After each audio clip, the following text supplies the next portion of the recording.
I'm Rob, and in this video I'm going to talk about the massive importance of the correct wheel diameter for different races and indeed different cars. It can really make a massive difference to your lap time and how controllable a car feels. Now, there are three basic sizes that different wheels come in. You get the larger 32 centimeter wheels, significantly bigger than this 28 centimeter wheel here. Now, those size wheels are best for rallying games and touring cars, things like that. Those kind of races where you're going to be counter steering the car a lot, and you're going to find it easier to keep the car balanced with a wheel that size. And the reason is, the larger diameter, the smoother inputs you can put into the wheel. And for that reason, you're going to get better lap times because you're going to be balancing the car a lot easier. As well as that, because of the larger diameter, you're going to get smoother feedback through the force feedback motor of whichever base you're using. And again, that's going to help you keep the car balanced. And a better balanced car means better lap times. Next up, we have the 30 centimeter wheel or 300mm like this one. This is a 599XX Evo wheel from Thrustmaster, and it's kind of the sweet spot for everything for me. It's really good for touring car and rallying cars still. You can do GT3 with this, hypercars, supercars, really good all-rounder. You can use it in F1, but the trouble is, once you've used a smaller wheel in F1 and you use this 30 centimeter wheel, it kind of feels like driving a bus compared. It really is. It does feel a bit awkward once you get used to it. But for all other race types, it is absolutely fantastic, and like I say, kind of the sweet spot between everything. All those races you get in games like Gran Turismo 7, Forza, GT3, hypercars, supercars are going to be really, really good with this wheel. Again, the slightly larger diameter than compared to a F1 wheel, for example, means you can counter steer the car easier, you can keep it better balanced, which is going to give you better lap times because you're maintaining a higher average speed, which is what it's basically all about. Now, next we come to the F1 type wheel. Now, these are normally the smallest. These normally come in 27 centimeter or 28 centimeter. This SF1000 is 28 centimeter and is exactly the same size as this Thrustmaster open wheel. But the advantage these give in F1 is absolutely massive. Now, the reason why these are best for F1 is because F1 is a different style to all the other race types I just spoke about.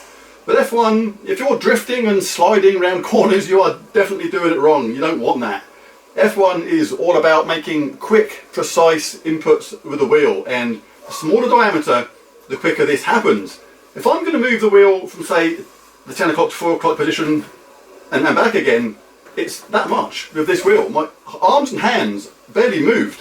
If I exaggerate this to this much on a larger wheel, my arms and it takes longer to do that, which is why F1 is this size. It's the correct balance between speed and accuracy, and it really does make a difference. Now, that's not to say that using a 30 centimeter wheel like this one is unusable. It's not, but once you get used to this, it does actually feel like driving a lorry or a bus when you use this one. Everything just happens that much slower. It feels like everything's just slightly delayed, and it's due to the slightly large diameter, which makes you move your arms and hands that much more for any given motion. Now, you are going to get some more intense feedback through the motor of your force feedback, because the smaller the diameter, the more intense those feelings are going to be. So I've actually turned mine down a little bit to counter for that. But for F1 is exactly where it's at. 28 centimeters, really, really great size for this. Now, this doesn't mean to say that this size is unusable in, say, Gran Turismo 7 and Forza and things like that. I still do occasionally use it, and it feels really nice. In GT3 I can use this SF1000, and in those endurance races where you can get to do the fuel mix and things like that, it's really, really good to use with this, and I love using this wheel. You can still counter steer with it, you can still balance the car well. It's just not as smooth as with this because of the slightly larger diameter. This is the 30 centimeter wheel.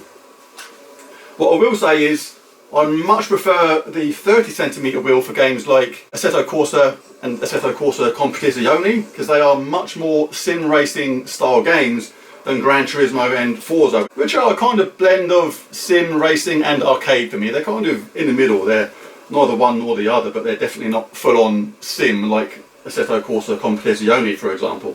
So F1 size wheel, 27-28 centimeters for Formula 1, Formula 2 and open wheel.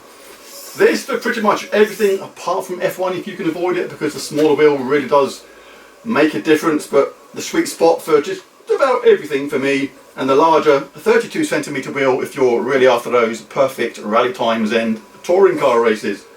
There's a video. That's why the different sizes are really important. If you enjoyed it, click that like and subscribe buttons. I'm going to do more videos like this in the future, as well as showing races on this sim setup here. It's a cabinet I built myself. I really enjoy using it. But thanks for watching this video, and I'll catch you again next time. Bye for now.